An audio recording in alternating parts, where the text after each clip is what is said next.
Աբո ես ասում եմ, իսկ ստե տենց կա, լիազորված անց չկա, որ իշնի ձեզ իստեղ այդ պատասխանը տա։ Ոչ մի լուծում չեղավ։ Եղավ, դիմում են պահանջը, դիմում են գրե, որ տա ներկայացնեն վարչապետին, վարչապետը հարցին լուծում տա։ Բայց ձեզ լսեցին, ինչ որ խոստումներ տվեց։ Մեզ լսեցին ընդունարանի բաժնի վարչության պետը։ Լսեց։ Քանի օրյա ժամկետում։ Դե մինչև 15 օրյա ժամկետում, բայց ինքը ասեց հարագի մեջ կներկայացնենք վարչապետին, որի վարչապետը այդ հարցին շուտ լուծում տա։ Մենք ասես մեր միակ կողմը այնա, որ շուտ ներկայացնենք, շուտ տան։ Չդնենք հիմունների հերթականության տակ, էլի։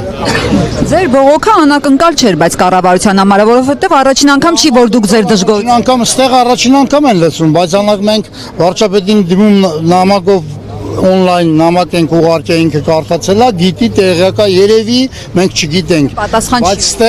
ստեղ մեզ պատասխան տվեցին, որ նոր են լսել մեզ, էլի մեզի շուտ չեն լսել։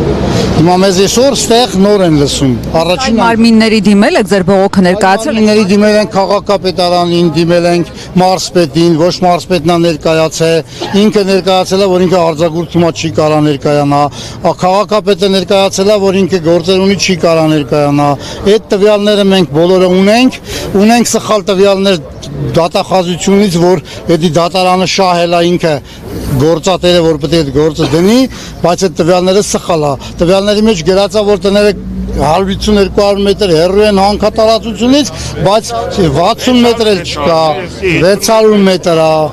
Դա սա սխալ է, էլի, այդ սա մենք ունենք այդ բաները, տվյալները, այդ տվյալներով մենք ներկայացել ենք, մեզ էլ պատասխանը տվել են, որ դիմում գրենք տան վարչապետին, վարչապետը հարցին լուծում տա։ Կոնկրետ ձեր տունը քանի մետր հեռավորության վրա է եւ ձեր տան վրա դա ինչ ազդեցություն է թողնում։ Տունը հեռավորության վրա է, բայց դա կապ չունի, այդ հեռավորությունը, այդ փոշին ու այդ ամեն ինչը իմ տունն էլ է գալու։ Իմ տունը հեռավորության վրա է, այս մարդի տունը 30 մետրի վրա է, իմ տունը 200 մետրի վրա է, բայց այս մարդի տունը 50 մետրի վրա է, բայց ամբողջ գյուղին է դա նշանակում բանել չէ։ Դա մի տան վրա չէ, դա ամբողջ գյուղի վրա է։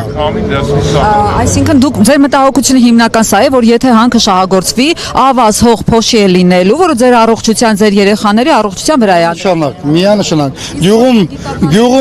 Գյուղում աշխատում է 2-3 հազար գլուխ անասնաբուծական ֆերմաներ, որը որ արտադրում է կաթ։ Այդ նույն կաթը գալիս է այդ նույն Երևան, նույն գալիս է Աբովյան, նույն գալիս է Գեղաշեն, նույն գալիս է այդ դրա վրա էլ ազդելու։ Այդ դրա վրա եթե ազդեց, այդ ազդելու է ժողովրդի առողջապահության վրա, ոչ թե ասենք ուրիշ ոչ մի բանի վրա։ Իսկ ուսումնասիրություն չկա մասնագիտական առողջապահության տեսանկյունից ինչ ազդեցություն։ Դե առանց ուսումնասիրելու իրանց գլխու բերել են ուզում են բացեն հանքը, առանց հարցնելու ժողովրդին, որ այդ ժողովուրդն է տեղի մնացողը, ոչ թե ասենք ինքը որ գալիս է հանք բացի։ Եթե ինքը տեղի բնակիչը տեղի մարդն էր, այդ հանքը չէր բացի։ Իսկ ժողովուրդը տեղի բնակիչ է, ոչ մեկին ոչ մի հարց չի տվել։ Կներես մի հատ հակիրճ ներկայացնեմ